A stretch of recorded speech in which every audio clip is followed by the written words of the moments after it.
Hey guys, your girl Keandra, and I'm back with another video. And this video is going to be my reaction to the Surviving R. Kelly series that was on Lifetime the past 3 nights.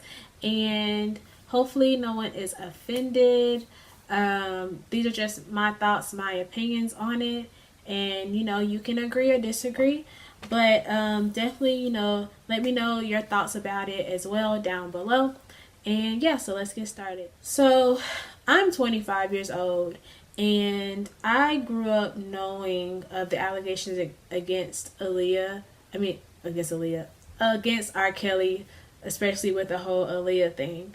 And I found it quite interesting that there were people who still were dealing with R. Kelly currently, like 2017, 2018, 2019.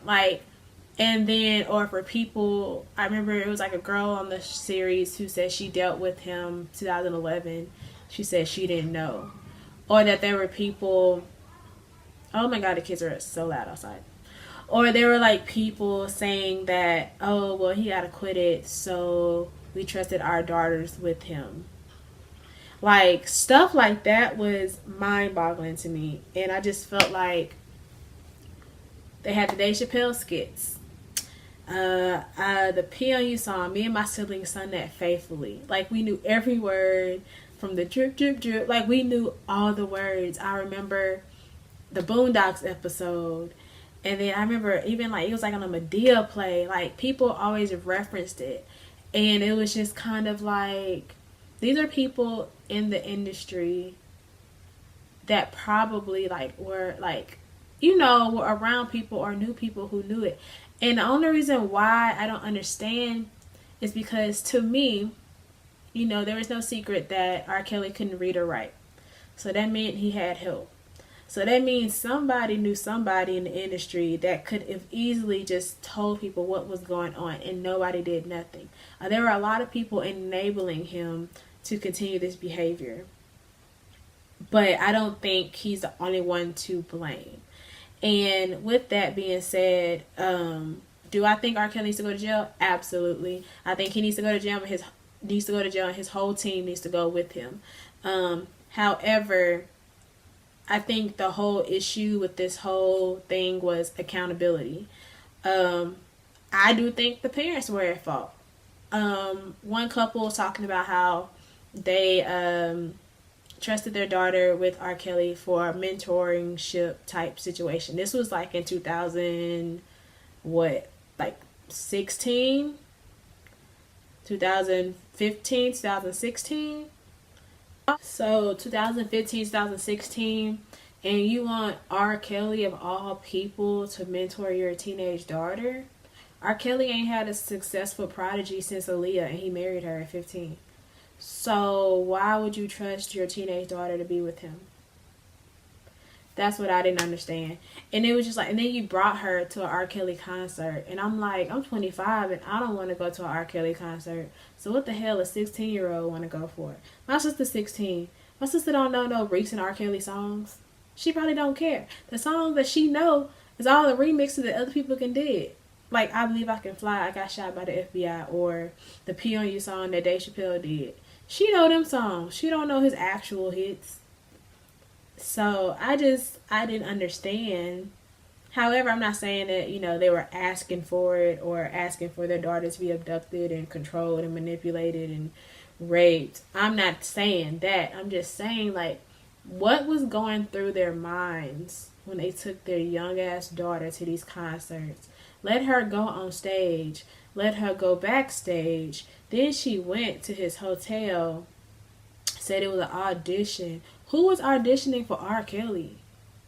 What has R. Kelly done recently that would be like, oh, he gonna put my daughter on? Like, I honestly didn't even know he dropped records after the Chocolate Factory. Like, and I'm just being 100% honest. Like, I don't know. I didn't get the parents part in it. And it was just crazy how he was manipulating these girls, controlling these girls, and how he was doing all this stuff, and he was illiterate. Like, and then, like, another thing that I didn't get about the series, where they had, like, older women on there, they were, like, 33, 35, getting manipulated like they were 16. and controlled, and being like, oh, one day I just packed up my stuff and left. So you mean to tell me you dealt with that for like more than once, and then you had the free will to leave at any time, but instead you just kept dealing with that shit? Like, that made no sense to me. And then like, even I think there's one girl, her name was like Geronda. She was 14 going to R. Kelly's trial for peeing on that girl. This is a whole nother girl going to the trial, like seeking him, trying to, you know, be with him. And her mother was at work. I get that. Single mom, you know, just working, so you don't know where your child is at. I get that. What I didn't get was how he just got acquitted for not peeing on that girl. And then he goes and gets another 15, 16-year-old girl. And the girl was just like, okay. Like, what? Talking about she was a mega fan. I think maybe when you're in Chicago, maybe because they was from Chicago, like he like a hometown hero there. But I ain't heard R. Kelly played in a club in years. Not since, I mean, like, I just didn't understand where he had all these young ass fans from that really wanted to be with him. Like, not Chris Brown, not, you know, Bow Wow. Like, what? Like, it didn't make any sense to me. So anyway, the whole series gave me a headache. My heart was hurting. I wanted to cry, especially when they brought up Aaliyah. Like, I didn't know he got Aaliyah pregnant before he married her. I did not know that, and I didn't want to know that. And the fact that he paid her parents $100 for them not to sue, that shows me that they pimped their daughter. Like, I don't care what nobody say. What is $100 to Aaliyah? Aaliyah was a superstar by then. What is $100? $100 to keep quiet about the marriage, that there were public records that you can look into the system in Chicago and find. And then like his assistant was talking about how he like forged the papers so that Aaliyah and R. Kelly can get married. Why are you not in jail, sir? And there were so many enablers around him. I know Andrea Kelly, his ex-wife, you know, you might know her from Hollywood Exes. She was on there and she was talking about how she ain't know about any of this stuff. Girl, you're dumb as fuck. And somebody said she wrote a book, and she was talking about how she used to engage with with other girls, and they would have like threesomes and stuff. Like, the dude was a freak. He was a freak. He had orgies with men and women. And I don't understand how you stay with somebody and you marry somebody and you don't know what he doing. No, he controlled you, and he used to beat you and lock you up and chain you to beds. So you knew what he was doing. You just couldn't do nothing about it. And then you sat there and had 3 kids by this nigga.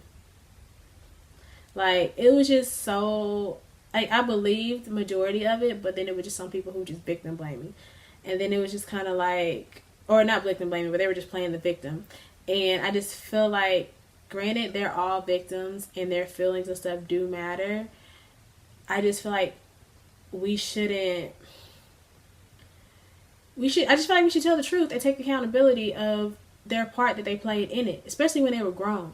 Now, if you were the minors that was on there, like, I totally understood, because I feel like, me personally, people were saying on Twitter and people were in Facebook, they were like, y'all acting like y'all was 16, 17 talking to older men. I get that, but it wasn't right.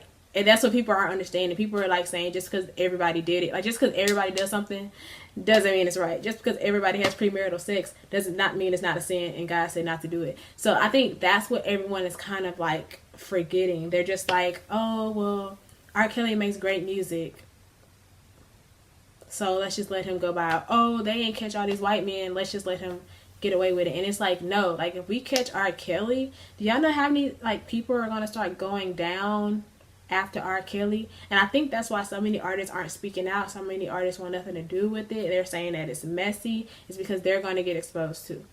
And it's so easy. And the thing that's been conflicting me personally, if I don't want to feel bad or guilty or that I'm supporting rape or pedophilia because I'm jamming to an R. Kelly song. Like, I don't know, people are talking about how you can't separate the artist from his actions, and honestly, I feel like people pick and choose, me included. Like, I just feel like for instance, when all that stuff about Rape Pack went down with Kodak Black and that Triple X Temptation guy or whatever, I wasn't listening to them anyway. So I was like, yeah, cancel them. I don't care. Like, people pick and choose what they want to cancel. Yeah, I don't know. I don't know. Because I don't want to say the wrong thing. This is what I'm going to say.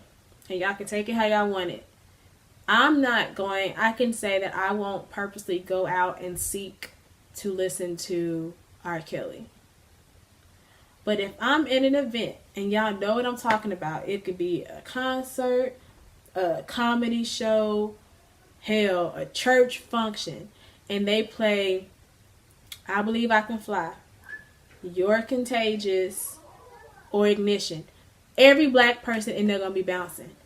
It's our culture. It's black music, and when I'm singing the song, I'm not thinking about R. Kelly's personal life. I'm not thinking about the things that he's doing with young girls. I am literally enjoying myself in the song. And so it's like, it depends on you. Like, if you can't separate the artist from his action, then that's cool. But telling people all on Facebook, oh, you're ignorant, you're stupid, you support pedophilia, and it's just like, no, it's just a good song. And later on throughout the documentaries, like, they had mentioned like the stories behind certain songs that he wrote. Like, for instance, he had wrote like You're Not Alone for Michael Jackson, and that was about a girl he was dealing with when she had a miscarriage. Now I can never listen to that song the same way again. I personally don't want to know why he wrote Ignition. Ignition is my favorite song from R. Kelly, the remix. I don't want to know what he wrote it about. Is that bad? Probably. I just personally, I don't want to know. I don't want to know. And like I said, I promise I won't go out and play it purposefully and seek to listen to the song and go watch the video. But if it comes on, my shoulders are going to bounce. Like, so with that being said, I just feel like now that we know all this stuff, now what? Are y'all gonna put him in jail? Are people going to, raid and try to save these girls that he's brainwashed into thinking that they need to be with him? Are we going to just be mad about it for like a week and then go on and he's going to release some more music? Because I bet you money, if he released the last chapters of Trapped in the Closet, everybody watching that hoe. Because I mean, we grew up on that stuff, and it's just like, I don't know. I don't know how we got in this position. I don't know how he got away with it for so many years, because now it's so hard. It is so hard to separate the two because we're used to it. People are saying, well, if that was your uncle and you would have want your rapist behind bars. But I mean, to people who's never been abused or in that type of way, like, they're not going to get it. They're not. Do I think he's going to be put in jail? I hope so. But just know when he does, a lot of people are going to get exposed and a lot of your favorite artists are going to go down with him. And then everyone's going to be trying to make excuses on why they want to still listen to their favorite artists.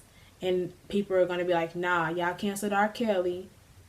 Your artist getting canceled too. And then we ain't going to have no music to listen to. That's what's going to happen. I'm pretty sure. Like, and it's not to say that I'm not trying to make excuses for why it's okay to still listen to his music. But what I'm saying is he's not the only one. And this just opened a whole new can of worms. And things are about to get really crazy. And I'm scared. And I don't know. I have no answers. The documentary was very eye-opening. He is a trash-ass person. I will not purposely go and seek R. Kelly, like a concert. I would never even want to go to an R. Kelly concert, let alone. But hopefully that those victims get justice. And, if they do mute R. Kelly, then that's cool too. That is cool too. But you can't deny that man's talent. You just can't. But he needs to go to jail. Like, for real. Like, yesterday.